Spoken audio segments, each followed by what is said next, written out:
nasasaktan ang mga anak ko. Umalis na kayo dito. Wizard, wala yan kanina. Si Bernard ang gumawa niyan para sa yung message niya. Lagot ka! Tanga! Hindi para sa akin yan, para sa ating lahat yan! Anak, naniniwala ka na sa amin? Naniniwala ka na? Emily! Junix! Para nasa kayo! Po? Kayong tatlo, ha? Sino may kagagawa niya? Sino? Hindi po namin alam. Buong gabi po kami naghugas ng pinggan eh.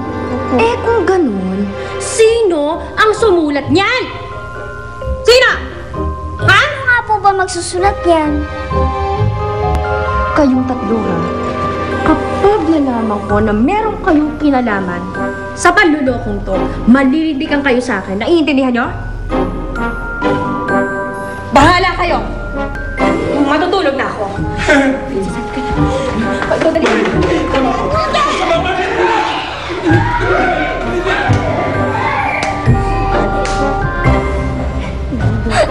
Dali. Siguro naman, Daisy, naniniwala ka ng merong multo sa bahay na to. Eh ano naman kung merong multo dito? Basta ba, hindi na tayo i-install po. Wizard, huwag kang mag-alala. Nandito naman ako eh. Hindi ko hayaang istorbohin ka ng mga halimaw na yun. Mami, kung umalis na lang kaya tayo dito. Of course not, baby. Hindi tayo aalis dito. Pagkatapos natin makuha tong bahay na to, hindi madaling makuha to, ha? Hindi tayo aalis basta-basta dito. Pero anak, hindi yata ako makakatagal sa bahay na may multo.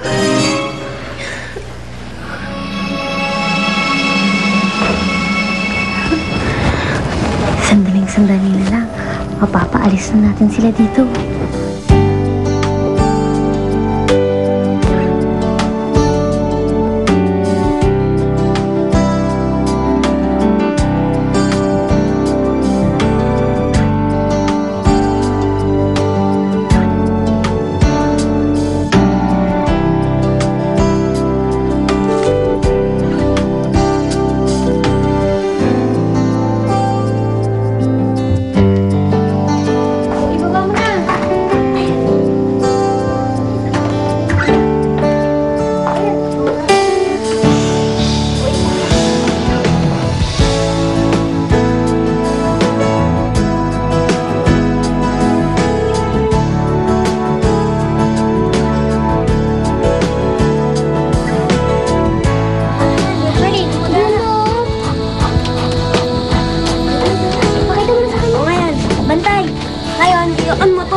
Palto, nag-brown out! Dali mo gumising ka, kukuha tayo ng kandila. Dali mo bumahong ka dyan.